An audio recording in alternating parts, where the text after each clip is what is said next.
I have actually done this video before. If anyone was subscribed to me back in April 2017, which was when I first started out the channel, you will be aware that this video has been done.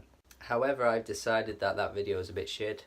The recording quality is terrible. You probably can't even understand what I'm saying because I didn't have a microphone or anything back then, so I don't know why I even bothered. And while I'm at doing these, underrated, overrated albums videos, I thought, why not just redo it, because it's just a bit crap, and I think this one would be a lot better if I do it like this. And I've decided to change the list as well. Although the albums I mentioned in the previous video were worthwhile albums to be, talking about, in the sense that they were pretty overlooked.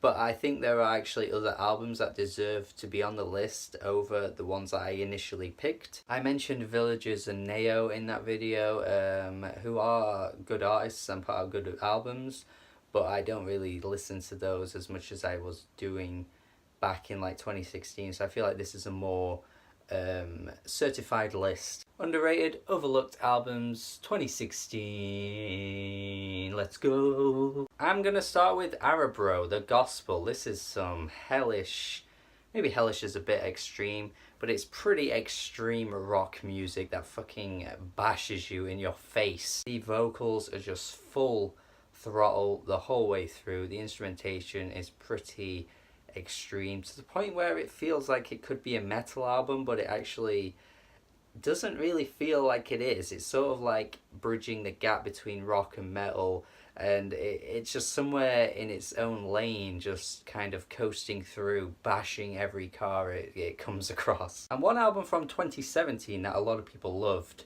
was the Oxbow album, and every time I bring up Arabro, I bring up the fact that they're very similar in their sound, and the reason why I like Arabro a bit more than Oxbow was because it felt a bit more refined and a bit more just extreme.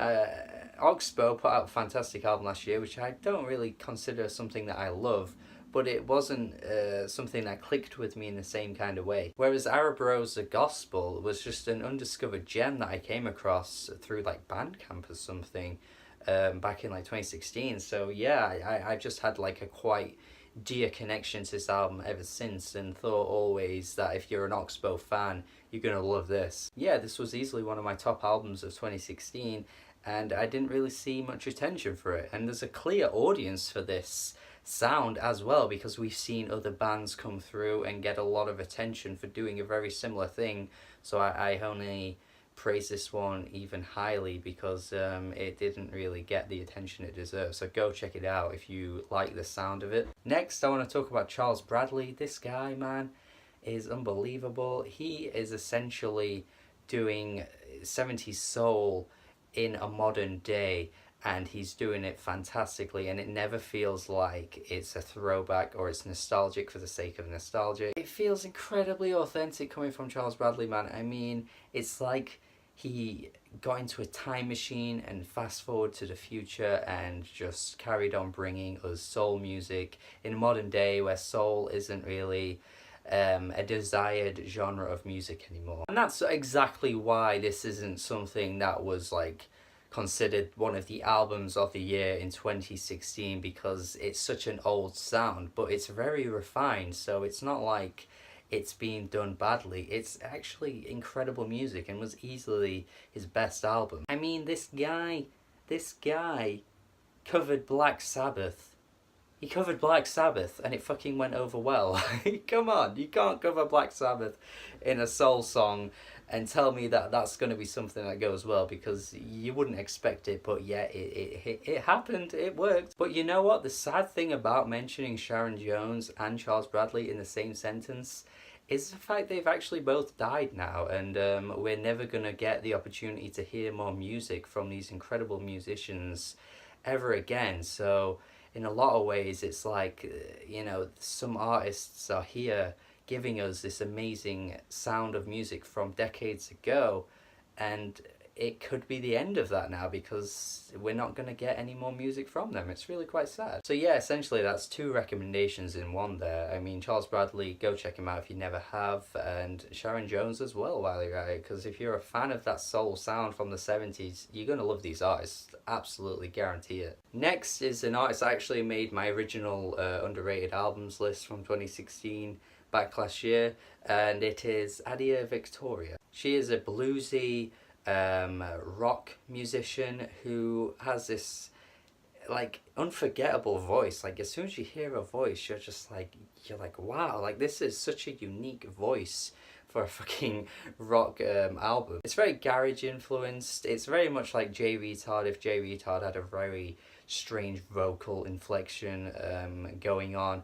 And Adia Victoria has a lot of charisma too. She writes some really good tracks that a lot of rock fans should be checking out, really. I don't see why she couldn't be among all the other garage rock artists that are out today. Artists like Ty Segall, I guess the OCs fall into that category as well. Like, she should definitely be in the conversation that people have when they talk about this genre of music. But unfortunately, this album just kind of went nowhere in a way. Yeah, Beyond the Bloodhounds is a friggin' great album, and another one that made my list for the year end, so do check it out. Dead Eyes was one of the better songs of the year too. It's a great rock song, so yeah, just check this out if you like any of those things I mentioned. Bluesy rock stuff mixed with garage rock with a very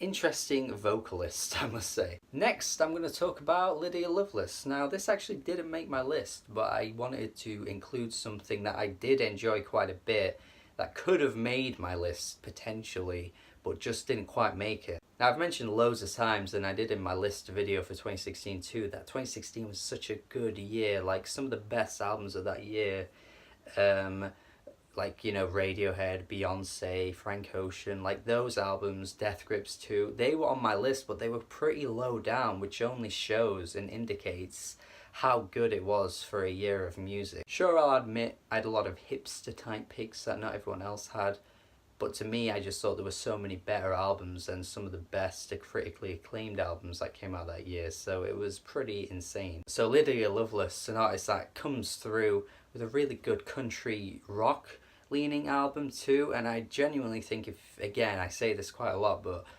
this probably has that accessibility that country haters are looking for, I think. Yeah, sure, you're probably thinking, yeah, but it's country, so I'm not going to try it anyway. But to be fair, 2016 was a good year for country music, man. Like, there were so many good ones. Sturgill Simpson, that Southern Family compilation, Karen Jonas too, and many others. And Lydia Loveless was only among the fantastic year that it had. She was a really good songwriter. She had a great knack for melody, and again, a lot of these tracks had really interesting guitar tones that wasn't just, you know, your usual twangy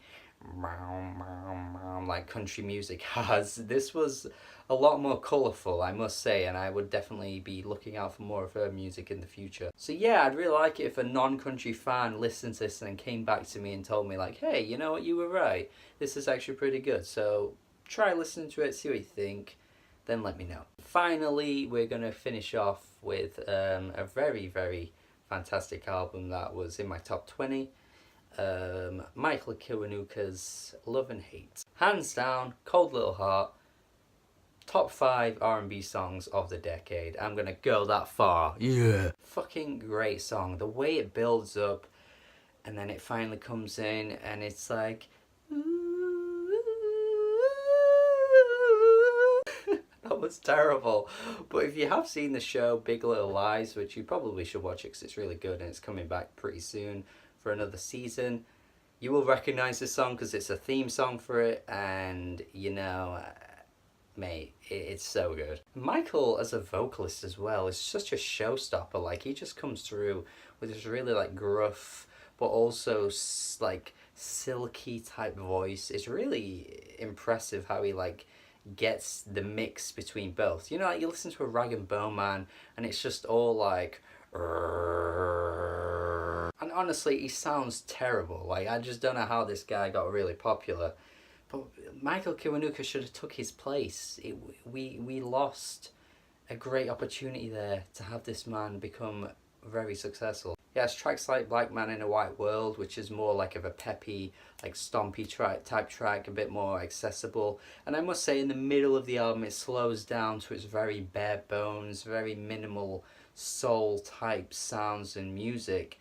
But it never really loses my interest. I could see why some people may lose interest, but there are so many tracks on this to take away that even if you thought the whole album wasn't quite great from front to back, you're going to pick out a few songs. One More Night is a track that I reckon you'd pick out because it's a bit more of like an R&B soul track that just has a bit more of a beat to it, a bit more of a pulse I think you're going to take away. But just listening to this guy sing is enough for me to enjoy the entire album. And he's a really good songwriter too, so I just don't know why he sort of got overlooked for a lot of people. I mean, to be fair, his album was #1 in the UK. He got nominated for a Mercury Prize. He made a few publications, year-end lists, but I'm just talking about the music community at large. I don't really think many people talk about this one, and to be honest, I think this was better than Blonde. Blonde is really good, but it had some low points. And the highest highs were incredible, but it had a few interludes that kind of went nowhere. Whereas Michael Kiwanuka here just kept it all simple, you know, the whole way through. He just kept it simple, really good songwriting, really good singing, and I just think that this was something that deserved more attention. Let me know your thoughts on these albums. Pick 5 albums that you think should be on this list as well. Subscribe to the channel for more reviews. Hope you enjoyed this video. Have a good day. Ooh.